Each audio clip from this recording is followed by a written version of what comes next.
بسم اللہ الرحمن الرحیم۔ السلام علیکم۔ صاحب میری ماں کو بچا لیجئے، ڈاکٹر 4 لاکھ روپے کا خرچ بتا رہے ہیں۔ صاحب ماں کو بچا لیں، میں پیسے اپنی تنخواہ میں سے تھوڑے تھوڑے کر کے واپس کر دوں گا، میں آپ کا یہ احسان کبھی نہیں بھولوں گا۔ یہ الفاظ سن کر احمد سلیم کو حیرت کا ایک جھٹکا لگا۔ وہ ایک دولت مند آدمی تھے اور لوگوں کی مدد کرنا انہیں اچھا لگتا تھا۔ 4 لاکھ روپے ان کے لیے معمولی رقم تھی۔ اس شخص کو دیکھ کر وہ ماضی کی یادوں میں کھو چکے تھے۔ استاد میری ماں کی طبیعت بہت خراب ہے، کچھ پیسے دے دیں، میں آپ کا یہ احسان زندگی بھر نہیں بھولوں گا۔ یہ پیسے میری تنخواہ سے کاٹ لینا استاد۔ 12 سالہ سلیم اپنے استاد کے سامنے گڑ گڑا رہا تھا۔ وہ ایک دکان میں مکینک کا کام کرتا تھا۔ حالات نے اس وقت سے پہلے ہی اسے بڑا کر دیا تھا۔ اسکول، پڑھائی، کھیل کود، یہ الفاظ اس کی زندگی میں نہیں تھے۔ اس کی زندگی کا مقصد تو بس ایک ہی تھا، بیمار ماں کی زندگی کی ڈور کو کٹنے نہ دینا اور اپنے سے چھوٹے 5 بہن بھائیوں کا پیٹ پالنا۔ جس دکان پر سلیم کام کرتا تھا اس کا مالک ایک رحم دل آدمی تھا۔ وہ سلیم کی اکثر مدد کر دیا کرتا تھا۔ تقریباً ہر مہینے ہی اس کا یہ معمول تھا۔ کبھی تو نہ مانگے ہوئے پیسے ان کی تنخواہ سے بھی زیادہ ہوتے تھے۔ استاد بھی جانتے تھے کہ بچہ حقیقت میں ضرورت مند ہے، اس لیے وہ کبھی انکار نہیں کرتے تھے۔ سلیم بھی استاد کو بابا کی طرح سمجھتا تھا۔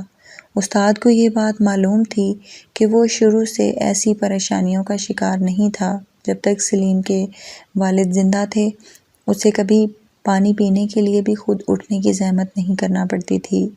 سلیم کے چچا اور ابا کی کپڑے کی مل تھی۔ وہ ایک اچھے اسکول میں پڑھتا تھا۔ اچانک ایک حادثے نے اس کی زندگی کو پلٹ کر رکھ دیا۔ اس کے والد کا حادثے میں انتقال ہو گیا۔ والد کے بعد چچا نے ساری جائیداد اپنے قبضے میں لے کر انہیں ہر طرح سے محتاج کر دیا۔ اس کی والدہ یہ صدمہ برداشت نہ کر سکیں اور فالج کا شکار ہو گئیں۔ چچا نے اتنی مہربانی کی کہ انہیں رہنے کو ایک کمرے کا مکان دے دیا۔ اب ماں ہی ان کا سب کچھ تھی۔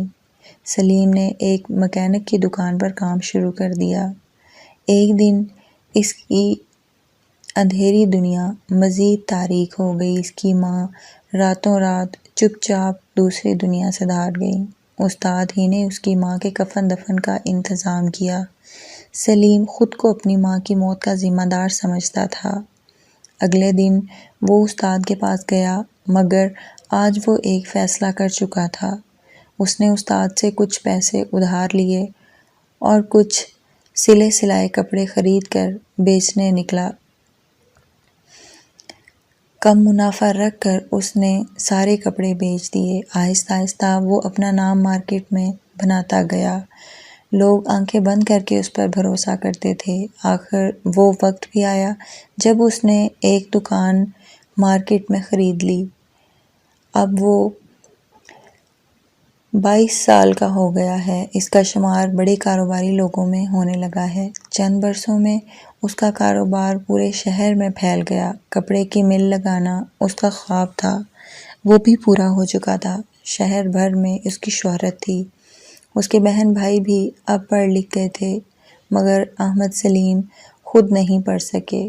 اب وہ سیٹھ سلیم کہلاتے ہیں۔ ان کے چھوٹے بھائی کے بنائے ہوئے کپڑوں کے ڈیزائنوں نے بھی ان کی شہرت کو 4 چاند لگا دیے ہیں۔